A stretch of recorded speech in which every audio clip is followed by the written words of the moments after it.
pisses me off. Not because I'm soft. I'm not soft. But if you want to wrestle, let's wrestle. If you have a problem with me, let's settle it. If you can't beat me on the mat, try to beat me in the parking lot. But if you can't beat me on the mat, I doubt you can do much to me in the parking lot either. The previous administration took all the guys, wink, wink. I just want some ice cream, man.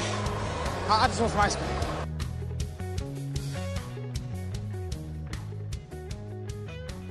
Welcome back to the Shots Fired podcast, ladies and gentlemen. Probably just gentlemen, there's probably only like 2 people listening, so it doesn't really matter. But I'm Eric Schares, along with Mack, Reiter.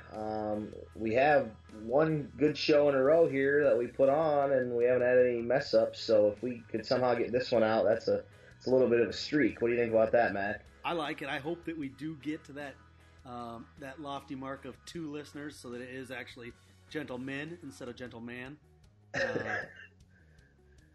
That should be our goal. Episode 2, we get at least 2 listeners. I was trying to think of ways to drum up more listeners. I think we need to get in a Twitter fight with somebody, probably. There are many wrestling heels out there that would be glad to oblige. You would think so, but you got to make sure it's somebody that has a lot of followers. Like, maybe we should fight with Jason Bryant or something, just to make up an argument. Yeah, he would definitely be a good one. I don't want to fight with Pat Downey because I would lose. I feel like he's willing to go to places that I'm not willing to go to in a Twitter argument. Yeah. Plus, I don't want to be called like JV or. Yeah. Yeah, I got into it with once on Twitter, and I didn't go. I mean, I don't know. It just didn't go well for either of us, I feel like. So. Yeah. They're never in any Twitter argument. There are never winners. Like, you're not going to change somebody's mind on Twitter, but it's always so fun to watch them go down. I got into an argument with Alex Thompson yesterday on Twitter, and it was one of those where, like, I said something that happened. He's like, "No, that didn't happen." I was like, "Well, I was there and you weren't, but okay, I guess we're gonna argue about this." And then it was really stupid, but yeah. So that's pretty much how all Twitter arguments go. Yeah, one person says you're stupid, or I really like it when they end with like a "your mama" joke or something. You gotta at least be original. Yeah.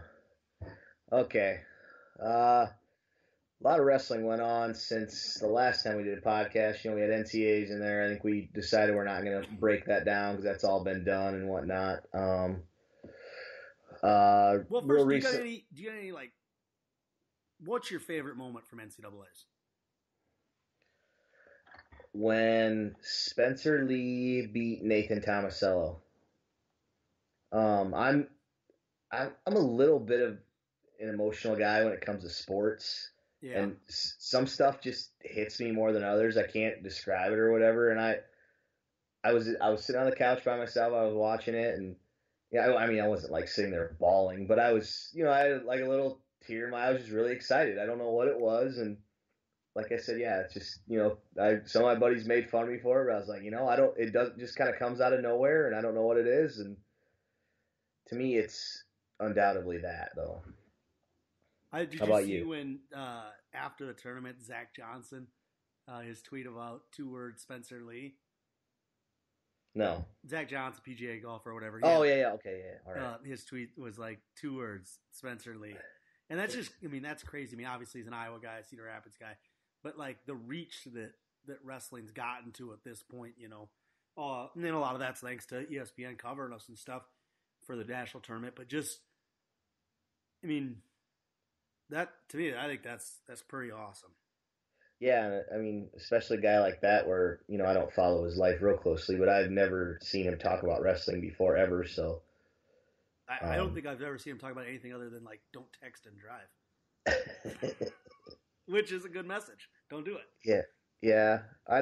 I guess without totally looking through his tweets, I'd imagine he's one of those Twitter followers that doesn't really bring a whole lot to the table. Yeah, it's a lot of ads, I would imagine. A lot of ads, okay. All right. Which is probably what a lot of people say about my Twitter account. So, there we go. Who's paying you to tweet out for them? No. Just a lot of useless stuff. Oh, okay. Yeah, I see what you're saying. No. You're not even getting you're not even benefiting off the no content that you provide. I think I'm the only person that pays for Twitter. Can you pay for Twitter? Is that no? I just made that up, but I probably should. So nice. I would say my favorite moment. I mean, yeah, I think again, you talk about again emotional in sports, but like to me, Kyle Snyder winning. I mean, the guy does everything ever. I mean, he does so much, and for him to be able to beat Kuhn again, who is, you feel bad for Kuhn not ever getting a chance to win a national title, but he lost to some pretty good guys in his 4 years. Yeah, and I mean that's the way it goes. That's what makes winning a national title so special, is it's really hard to do. Yeah, they're not handing them out. That's for sure. So, what I guess while we're still on NCAAs, what's this NCAA Bucks or whatever you were telling me about? I want to hear more about this. Yep. A while back, I got an idea from a friend of mine who said he went to a Super Bowl party, and when he walked in, they handed everybody like 1,000 Monopoly dollars, and he said just bet on whatever you want to bet on. You can just keep casting, make a prediction or something like that, and at the end of the game, whoever has the most money wins the pot. So you're just, that way you're making a bunch of like small bets, but you're only betting fake money. Uh-huh. So I took it a step further and I created my own monetary currency, and I named it NCAA Bucks. And me and my three brothers do this out of the last 2 years at nationals, but we all start with a certain amount of dollars, and we make just completely random, dumb bets. And so if you ever see us at nationals, if you're ever at nationals and you look across the arena and we're going absolutely nuts, and there's no Minnesota guy on the mat, it's because we have money. We have fake money on the line. And we, every year we start every session with, I think the first takedown is going to be on mat 6 or whatever. So that, we each pick a mat, and we're going crazy to get the first takedown. But this year, I created my own currency this year instead of using Monopoly money, and the $1 bill was a Jimmy Gillibon. So that was my $1 bill. My 5 was it was Terry Brands, but it was a picture of Tom Brands. Same thing. 5, yeah, it's the same thing. Nobody could tell. Actually, nobody even got the joke. I thought it was funny, and I did it, and then nobody noticed. So I had to actually tell people that's not actually Terry. And it's a picture of Tom with his gold medal from the Olympics. So it's very obvious that it's not Terry. Terry didn't win a gold medal, but nobody got it, I guess. My $10 bill was Mike Allen, all-time great ref. Good selection. My $20 bill was a guy that's given us so much pleasure over the years with jokes. It's either Dylan or Andrew Alton. Same thing I must have a thing with twins, but I've had a lot of fun at talking about those guys over the years. My $50 bill was Sandy Stevens, just because you're not gonna not include Sandy Stevens. Yeah. My 100 was Eric Grahalis, because he's the best of all time. And then my 500 this year was mostly because Eddie just loves the guy, but Bryce Meredith, Money Meredith, was my 500. So we had a blast with it. It was a ton of fun. I was going out because I was going to lose. I went all in on a bad bet to Bart, and I was going to lose all my money to him.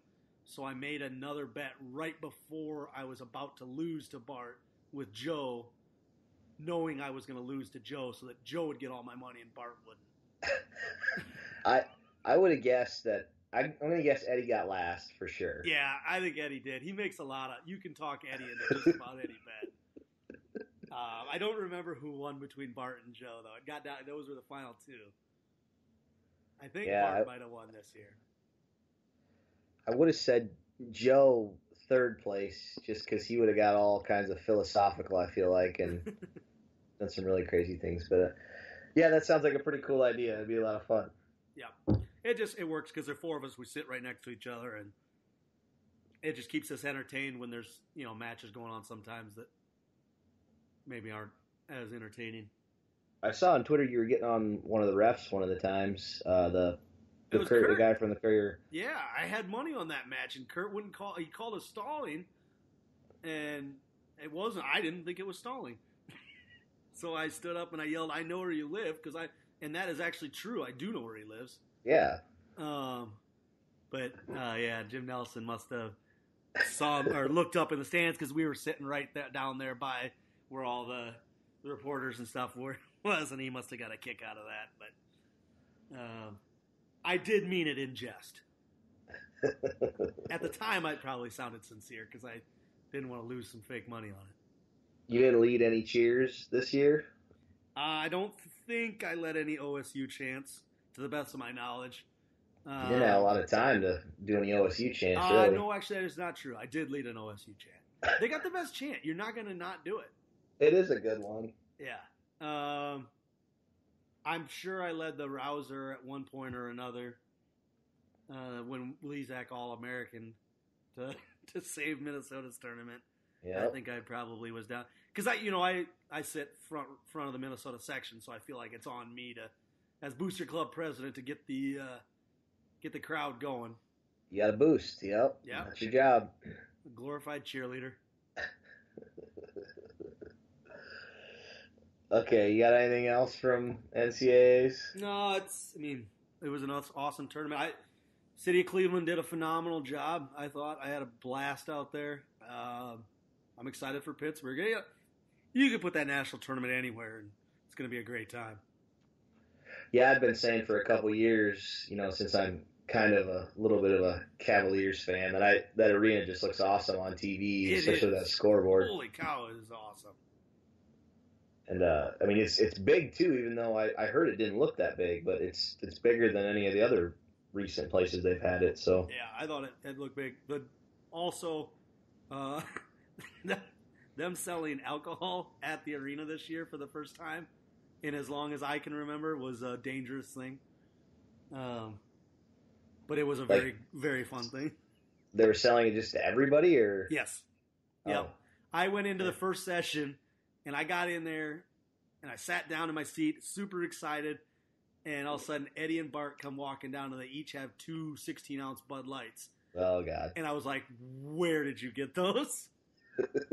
They're selling them in the concession stands. And then it was all over from there, every session.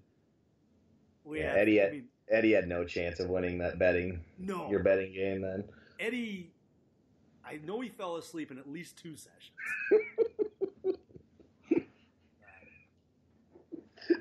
The national tournament's so fun, man. It's just it's great.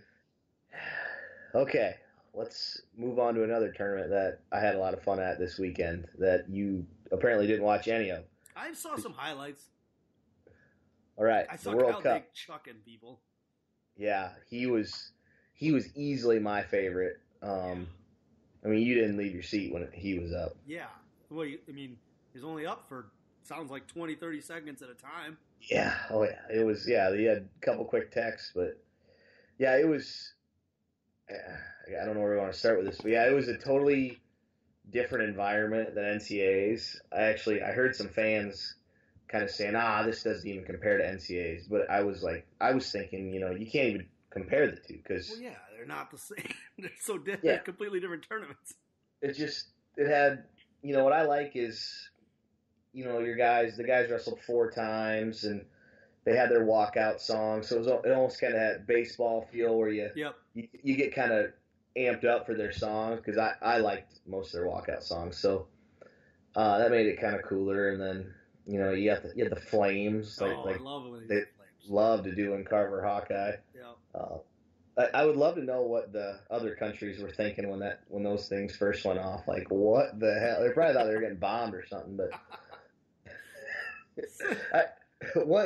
There was one point where I was the only one laughing because I was the only one that got it, but all 4 teams to start off were out on the mat, and they were standing in a line across from each other, and Jason Bryant said, all right, meet your opponents in the middle of the mat, and the USA team started walking in the middle, and the other 3 teams just stood there because they had no idea what he's saying, because he's saying There's nobody speaking their language. So they just kind of look around, and they're like, oh, I guess we're supposed to go to the middle, but... Yeah.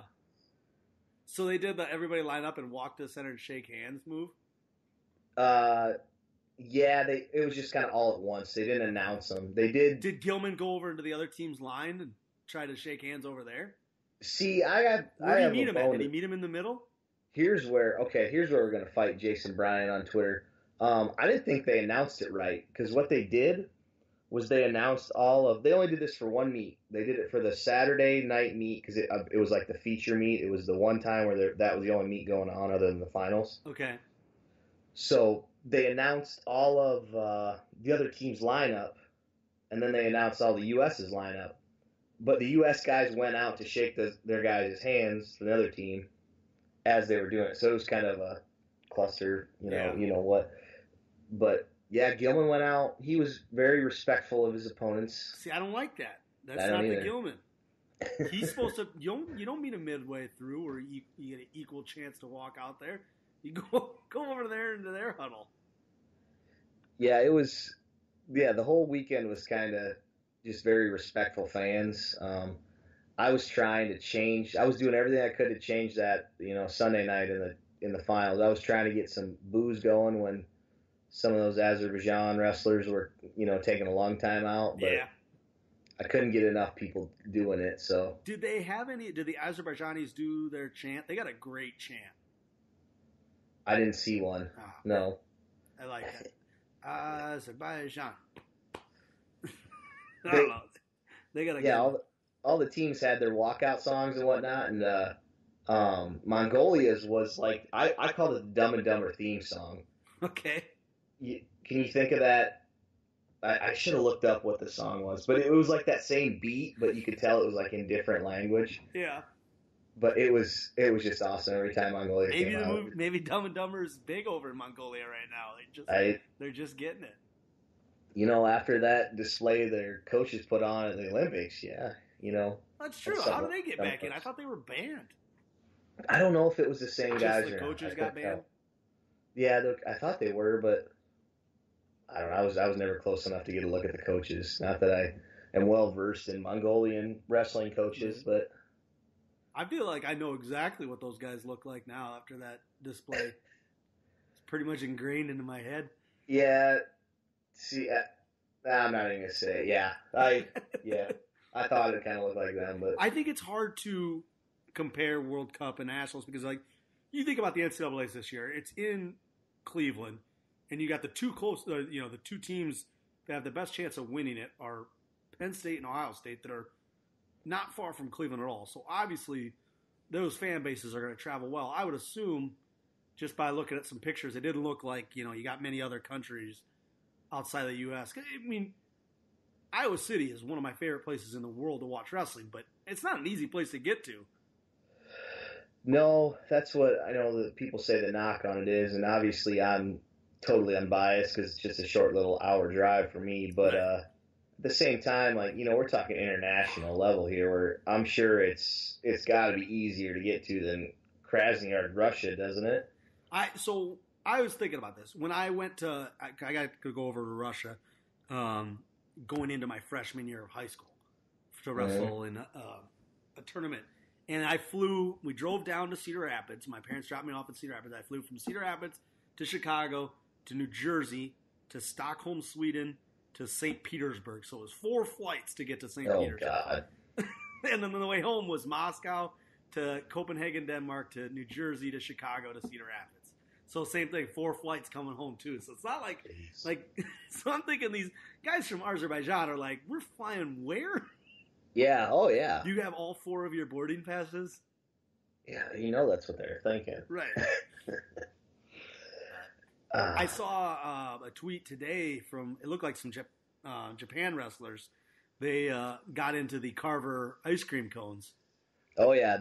I walked right by those guys when we were leaving. I was pretty lubed up at that point. I wanted to get a picture with them, but, the wife was kind of pulling me along to get going. Yeah. And that was also when I saw our buddy Richie Lewis. Yes. He walked by. And Did Richie have an ice cream cone? No, he didn't. He's shorter than I thought he was going to be, but I guess you could say that with all wrestlers. So, but anyways, it was one of those where he walked by me, and he just got by me, and I was like, "Hey, that's Richie Lewis." And I turned back to see if he'd look, because I don't totally know Richie Lewis, I guess. And he turned around. He's like, "Yep, that's me." And then he just kept walking. I was like, "I should have got a picture with you too." Yeah. Sent it to Mack. I would have loved it. That would have been great.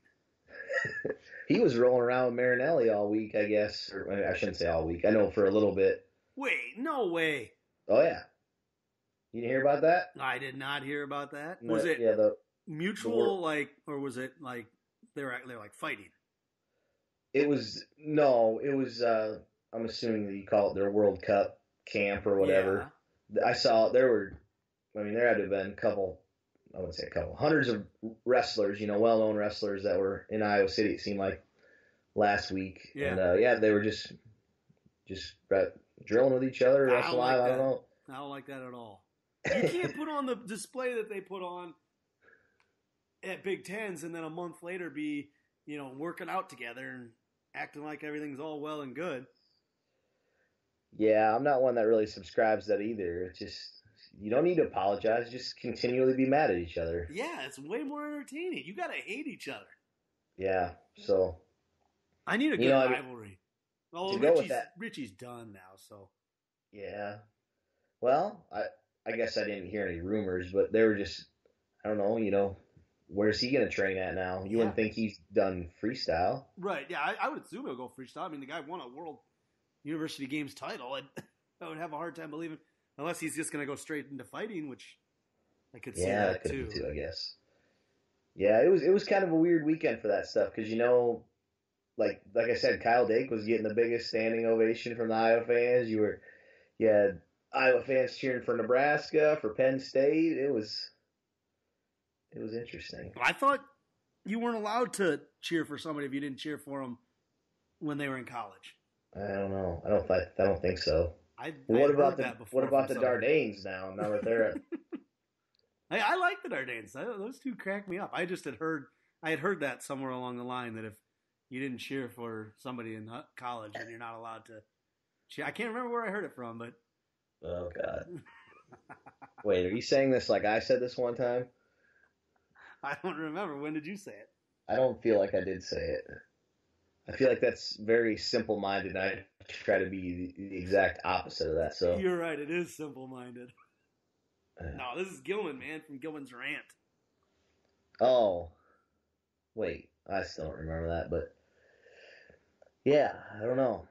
It was another event where, you go out and get your tall boys, you come right back in and you sit at your, seat and yeah, I mean, I don't think there's, like I said, there are very few places in the world that are better to watch a wrestling tournament than Iowa City. I mean, the fans get it, the bar scene around there gets it, everybody in the community gets it. Like, it's a big deal. And, when the Big Tens was there, what was it, 2 or 3 years ago? That was one of my favorite Big Tens. Like, they just, the city puts on a phenomenal event every time. The arena is as good as there is to watch wrestling. It's pretty cool down there. I mean, we were pretty close. We were like fifth row, but we were in the corner. We actually moved up higher and over to get a better view because the scoreboards were kind of in weird positions. But okay. Yeah, so there's really no bad place to sit. This is another thing I have no inside knowledge on. Just me kind of thinking. I would imagine they would try to put in a bid for Worlds, don't you think, for one of these years? Oh, that'd be awesome.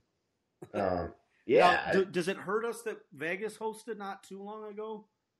I'm sure. Well, I mean, it's in Budapest every other year. Yeah.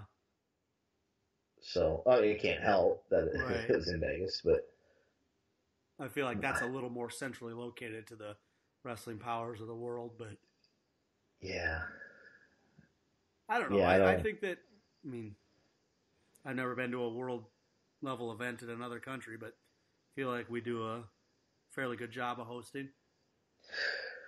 Considering Iran and Russia weren't there, there was, I think I saw there were 6,000 people for each day. Okay. That's what they were saying. And then when it was in like LA or 3,000. So basically they doubled it, not even trying. I gotta be honest, I thought it was gonna sell out. You think so? I did. I was kind of surprised when it didn't, and when it wasn't really that close. Now the tickets were, I thought, expensive, but it is a world level competition. But I don't know.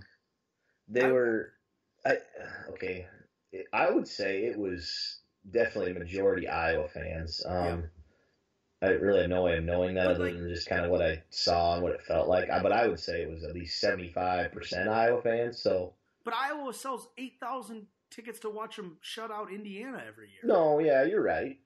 But okay, here's another thing too: is I used to really know the freestyle rules, but now back when I wrestled, but now with the newer ones, I know them a lot better than most. And there were a lot of times where people had no idea. Like I'm trying to think who it was. There was a challenge for the U.S. I think it was Kendrick Maple's match. Okay. One of his matches, and he got around behind in like the quad pod. Mm-hmm. It was against Japan, and the guy's knee never touched. Right. And it was like, live it was kind of hard to tell, but on the replay they slowed it down. It didn't touch. And everybody starts screaming 2 because he got behind him. Right. And I'm sitting there going, nope, that is 100% not 2. And then they right away, they didn't even look at it for very long because they're like, yep, not 2. And it was at the end as time expired too. So the match was over. Exactly. And so it was funny because you didn't know who won until they raised one of the guy's hands. Yeah, so that kind of drew a little bit of booze, but you could tell people didn't really know what was going on. So it just, there aren't a lot of people that know the freestyle rules. Hell, I was just looking on, I think the Matt.com today, or maybe it was Hawkeye Report, I don't know. But there were people having an argument on rules, and neither of them had a clue, and it was like, I was cringing just reading it, like, oh my God, these guys have no idea. Calling each other stupid. Yeah. The Matt forums are just like Twitter, but you get more characters. Like, nobody wins an argument on there.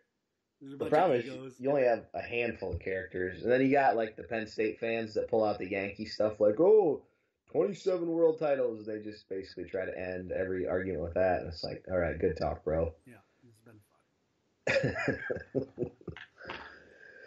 I don't know. We kind of jumped all over on that. So the U.S. guys, how many guys? So I assume Burroughs, Dake, Taylor, Snyder, they all went undefeated. Yeah. Yep. Do we have anybody else?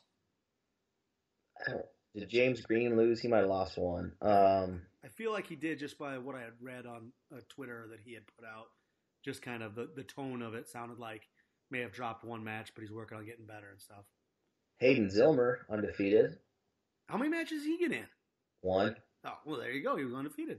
Undefeated. I was thinking maybe we'd see some more of those backups, but I guess the guys that are the number ones, they earn their right to wrestle. Right. It wasn't so much hey, let's try to get everybody in. And the fans want to see Burroughs. They want to see Snyder. They want to see Dake. They want to see Taylor. Like, those guys are very entertaining. And, you watch Kyle Dake hold somebody up in a chest lock long enough for the guy's feet to kick a couple times before he throws him. Like, that was awesome.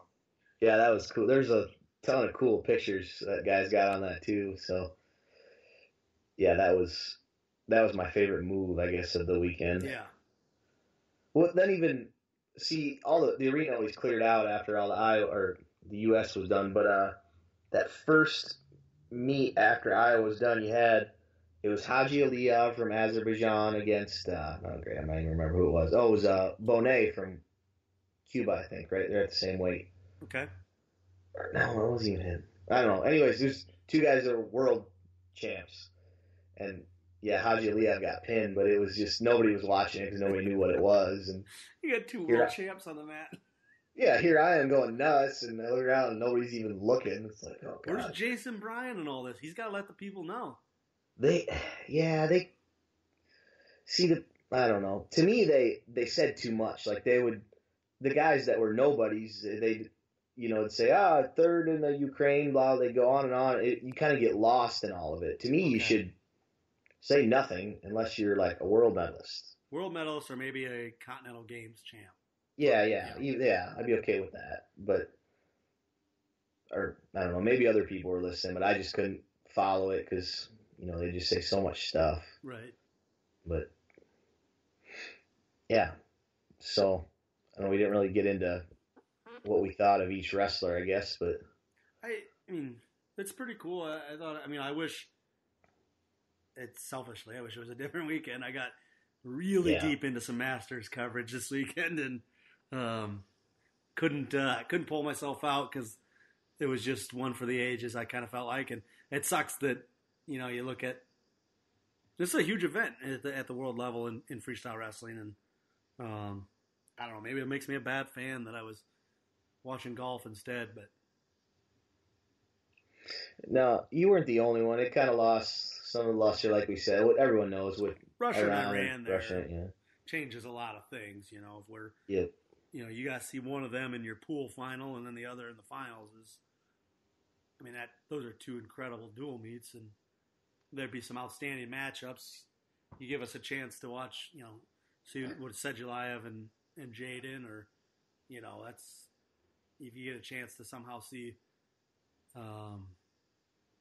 David Taylor and Donnie Cherati. Yeah, those would be incredible matches, and I think that changes the tone of it. And unfortunately, due to some politics, that wasn't able to happen. Yeah, I think what I kind of was saying, I was talking with my wife even, is now going to this, it kind of gets me amped up for if it ever is in the U.S. again, I might. Really, or if Worlds are ever in the U.S., I should say. Try to find a way to get to it.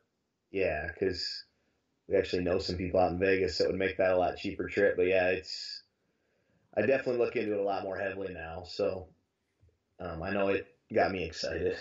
Freestyle is an exciting style of wrestling. There's no doubt about it. Things can happen so fast. I don't know. I still find myself, I prefer to watch folk style. It's just because that was where I was so heavily vested. But, there's definitely, freestyle's entertaining. There's no doubt about it. I think that they got the rules, they've tinkered with them so much, but I think they have them in a good place right now where, I don't think they need to change much right now.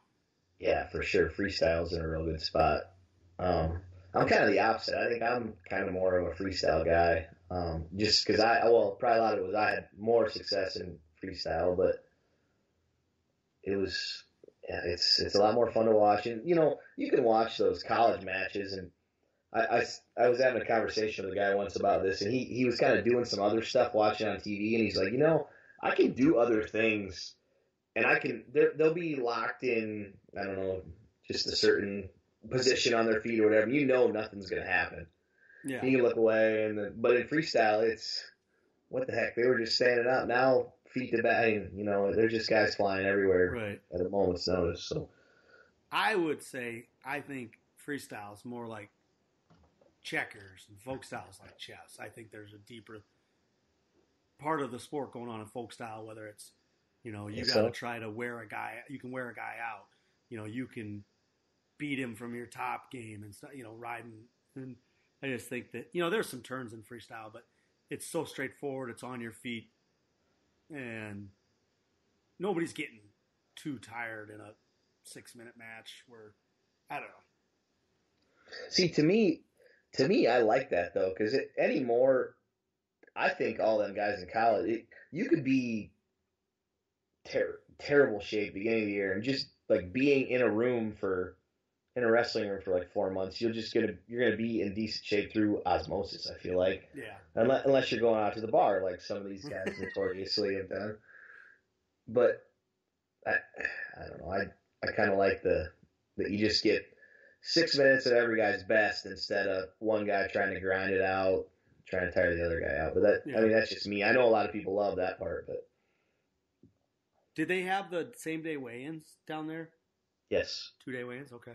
Because I know Burroughs commented on it. He was saying, this is his first time back down to this weight for a while. Plus, he had to do it same day. Yeah. And actually, I think it was plus 2 kilos. The second day? No, the first day, I think it was. So okay. That's a lot of weight. 2 kilos is a generous allowance. Yeah. I would have appreciated 2 kilos in college a lot. I'd have made a lot more if I had 2 kilos. Did they have to make weight day 2 then? Yeah, they did. I don't know if it was the same, like plus +4 two, or if it was plus 2 more, but because I know James Green had a comment. He said this would be a lot more fun if I have to make weight the second day on Twitter or something. So he'd be up there getting one of the Carver ice cream cones. Yep, absolutely. Hey, I mean, though, I agree with those Japan guys, man. That's some of the best ice cream you can find. Yeah, it was good. No complaints from me. I limited myself to one. Just one each day, or one per session? No, I'm in my half marathon training now. I'm doing pretty well. Okay. Just limited to drinking like 4 or 5 nights a week now. So you're really cutting back. No, I'm married. I have kids. I don't ever drink anymore. What are you talking about? I guess it must be the kids part then that changes it. Yeah, it is. All right, does that cover our World Cup coverage? I think so. Okay. Big news today with Damian Hahn getting the South Dakota State job. I thought that was it's interesting because I was getting a little worried with Damian. It seemed like he had been a finalist for so many of these jobs, and at some point, if you're just a finalist for like 6 straight jobs and you don't get them, I think it's almost like you get a label on you. So it's good for him. I guess I'd say a little bit surprised about it. That South Dakota State was the one he took, but I think he'd been kind of, he was in on the Wisconsin one. I know he was in on the Oklahoma one a couple years back, and I know he wanted the Minnesota job, but I think it never really actually opened up. I think Egan was just kind of promoted without question, but yeah, it's good for Damian. I think I worry, South Dakota State had a good year this year with 3 All-Americans. But I've been talking to a lot of people about this, and I just kind of worry that, that South Dakota State's kind of, there's haves and there's have-nots in college wrestling. And, I kind of look at an example like Doug Schwab, who has worked so hard for what, 8-9 years now that he's been at UNI. And, how they're still kind of struggling to get the top level recruits. To guys that could come in and make an impact. David Kosher, Roeder and Zilberberg both being All-Americans for South Dakota State this year is awesome. But those are 5th-year guys. It took 5 years to get them to an All-American, and now they're done. They graduate. And now you got to start over with somebody new, and it's like you need guys that can come in and make that immediate impact so that you get 3 national tournaments out of them where they produce for you, instead of just that one at the end where, the guy gets 8th place and scores 4 points at the national or whatever it is, 5 points at the national tournament. It's just like, at the end of the day, you're South Dakota State, and so you need to outwork everybody it's just like, it feels like there's a ceiling above some of these programs, and it's so hard to break through. I don't know. I wish Damian nothing but the best. I liked him. He was a senior my redshirt year at Minnesota, so he was kind of a guy that I looked to as a role model. Then he was a national champ his junior year, so he was coming off of that and trying to repeat as a national champ. And that was obviously my goal in college. So he was a guy that he was a team leader, he was a team captain and stuff. So I'm happy for him. I think that it'll be important he surrounds himself with the right guys as his assistants, because, I think that as much success as Bono had at South Dakota State, I would attribute at least 50% of that to John Reiter. Well, fortunately for him, the 50% is traveling with him. So. Right. But I think Damian's going to need somebody like that to do it, because if you're going to recruit to South Dakota State, you're going to need the best recruiters out there. It's going to take a lot. Brookings is, there's certain guys that Brookings would be a great fit for. But, you're going to have to convince them. What's kind of crazy is, you're looking at college coaches, and there really are almost a couple different jobs that guys are even doing. Like Hahn at South Dakota State has to do a totally different job than Cale Sanderson. Yep. Yeah, because you even see it in Cale. Cale doesn't hardly ever say anything to the media. I guess I don't know if he goes out and shakes hands with everyone around town. I wouldn't imagine he does a whole lot of that, or doesn't need to. But yeah, Bono had to do that every day at South Dakota State just to drum up some interest. And he did. I mean, he had those guys inside of the top 10 for fan attendance per home duel. I mean, you think about what he did out there, it's incredible. But I also think that he left at the absolute peak. Mm-hmm. I think that, depending on what happens with Seth Gross, there's not a lot there right now. So hopefully, Damian can hit the ground running and get some guys coming in there. Did you ever have any, obviously not head coach, did you ever have any assistant coaches leave while you were at Minnesota? Yeah. Well, so my first year there, Mark Schwab was the fourth coach, the volunteer assistant. Uh-huh. And he was kind of my personal coach through my redshirt year. I very strongly believe that everything that happened to me after my redshirt year and all the success I had at college was because of him. He laid the groundwork, and then after he left, Jay became my personal coach. But we were set up in a way that each guy kind of had one coach as his personal coach that would oversee most of the stuff. And obviously everybody, Marty would talk to me if he needed to talk to me, or if he saw something. But day in, day out, I was with Mark, and him leaving really hurt. He went down to Buena Vista to take that head job down there. And that, I was super happy for him, but man, I'd have loved to have him for all 5 years. So I guess that I didn't remember he went to Buena Vista. That kind of probably throws a wrench in what I was going to ask you. But did you ever, even for like a second, think once he left that maybe you wanted to leave? No. No? No, I never considered leaving Minnesota. I mean, that was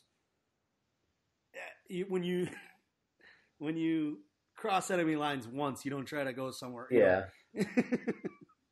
I figured I had burned enough bridges and pissed enough people off. I didn't need to do it in another state too. But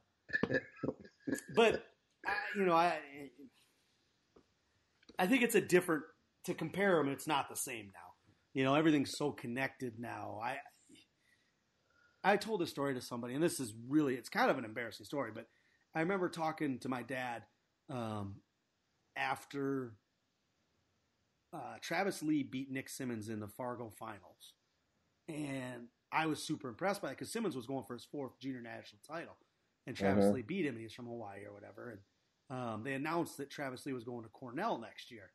And I remember talking to my dad, and I was like, that's weird that he's going to go to Cornell in Iowa. Like, I think he's a lot better than that. I had no idea that there was and at that point I was probably a sophomore in high school or a freshman in high school, and I had definitely already won at least one state title, and I was like, but I didn't even know there was a Cornell University. Like, in this day and age, everything is so available to you that I think that, one, I think it hurts a little bit too, because it's so easy on social media to create this grass is greener image. Yeah. And, you got guys that want to transfer because they think, oh, that other school, that it looks so fun there. They've got it figured out, when, man, it's hard everywhere. Yeah. People are just looking for that starting spot. Like, I think guys would take a worse situation just if they were going to be the guy. And I couldn't blame him, because I would almost think I would do something like that. Now, if you're in a really good spot, you got a shot to win or be in a spot, obviously you're going to stay. But I've always thought that about head coaches too in wrestling. It seems totally different than other sports to me. Like you take David Taylor right now. Yep. Say, this was his last year and that Wisconsin job or any big job's open. Everyone always says, oh, you got to get David Taylor in there. He's the guy to have as a head coach. But it's like, what does he have experience-wise as a head coach? In a second you take him as an assistant. But right. Do you really want to put a guy like that in a position he has really no experience with recruiting and all this other stuff, you would think. But I agree 100%. And that was what kind of blew my mind when Askren was a finalist for a Wisconsin job. Like, why would Ben Askren be a head? Why is he getting considered as a finalist for this Wisconsin job? He's been fighting for the last 6-7 years. Like, that's not the whole sport is different from what it was when he was competing. He last wrestled in the 2008 Olympics.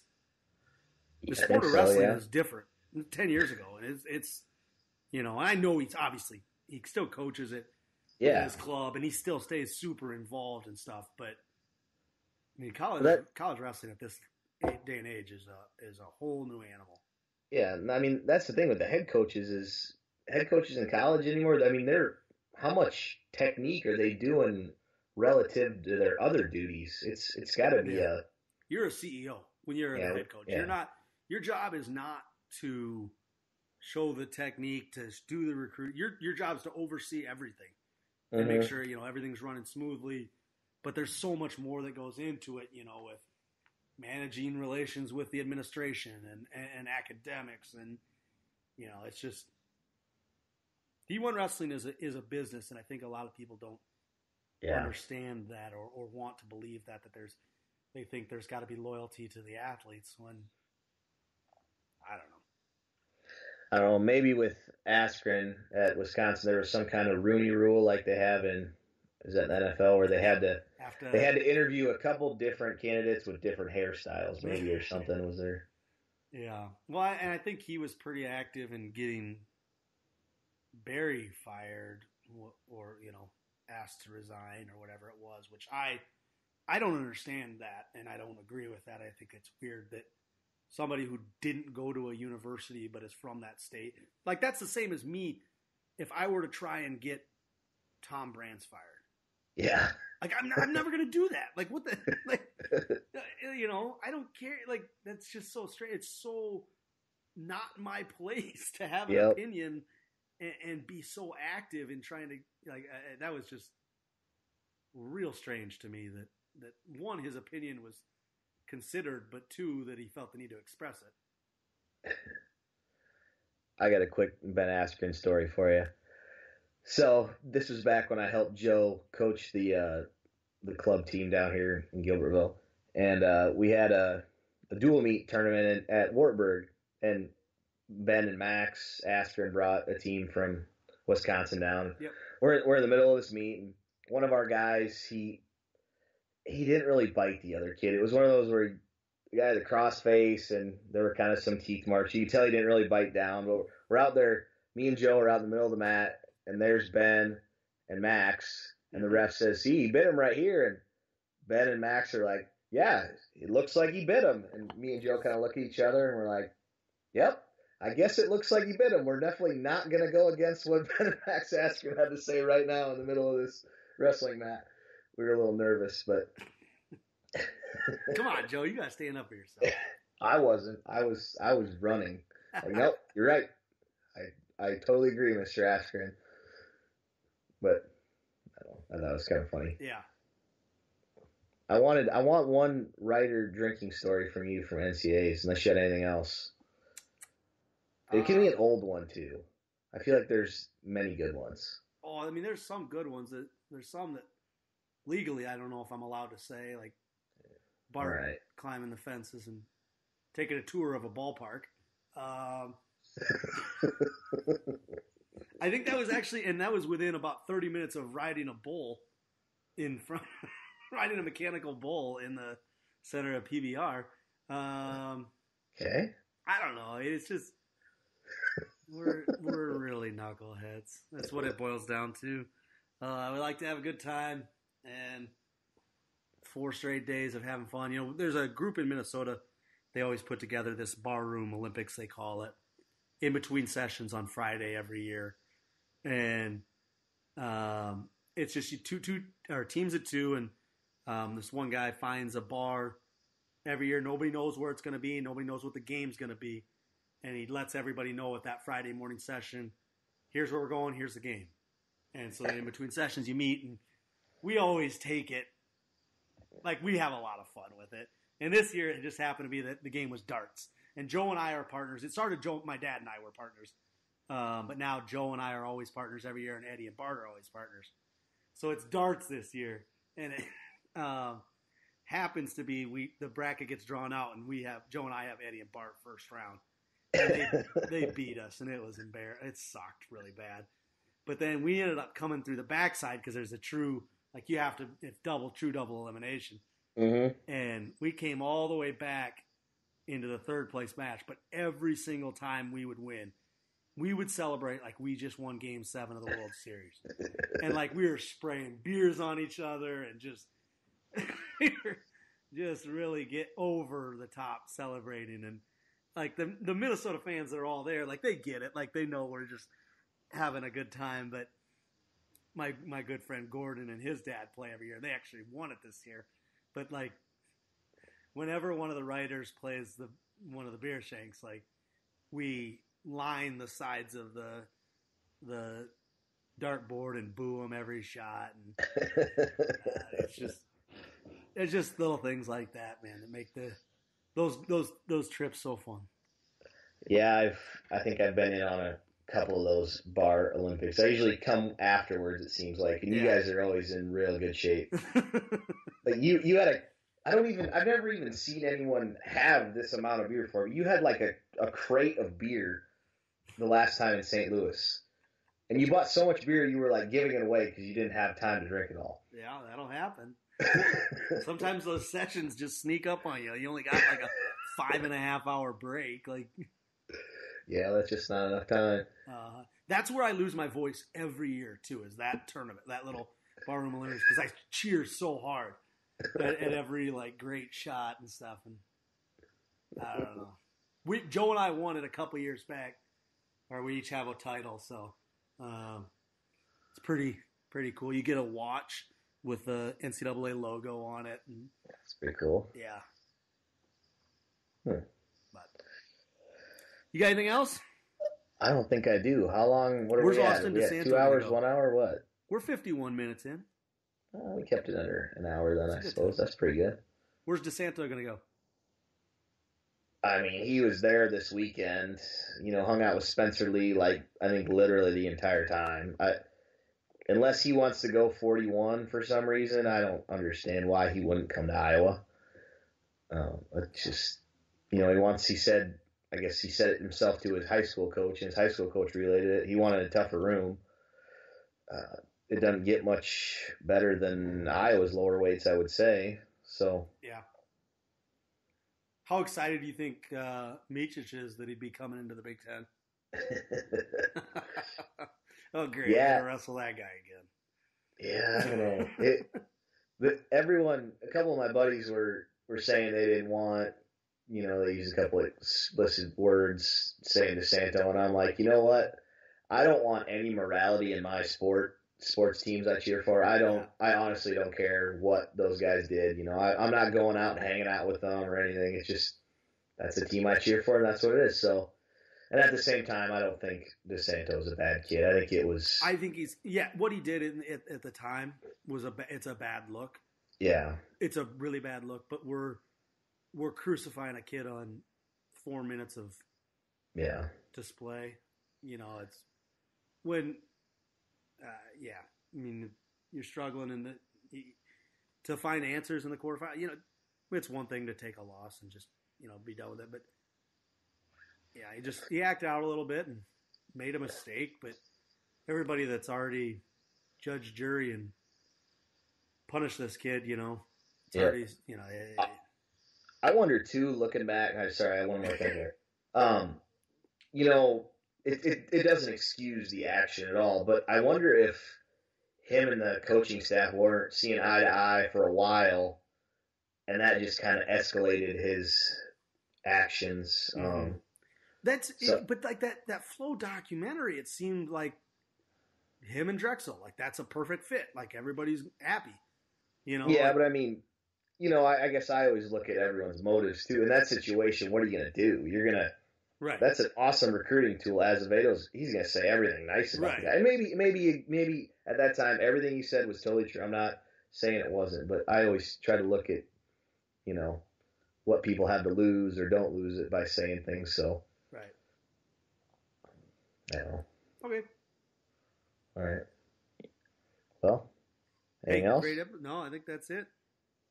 Maybe soon we'll have a sponsor we can throw in here. Yeah, I think once that's the next step. 2 episodes in a row, get a sponsor. I don't know who wouldn't be lining up to get their name on this product. Yeah, I mean, if you're looking for a podcast to overpromise and underperform, I mean, we are your podcast right here. You never know when the episode's going to drop. It keeps people in suspense. Well, we're trying to do every Monday, right? I think the goal. We can. Okay, so that's the goal. I think we can do it. I guess we'll see. I guess everyone will find out next Tuesday, or maybe this Tuesday. It might not even find out tomorrow. You never know. All right, let's get out of here. This has been episode, who gives a care, whatever. Hopefully, you guys are hearing this tomorrow. So, thanks for listening, guys.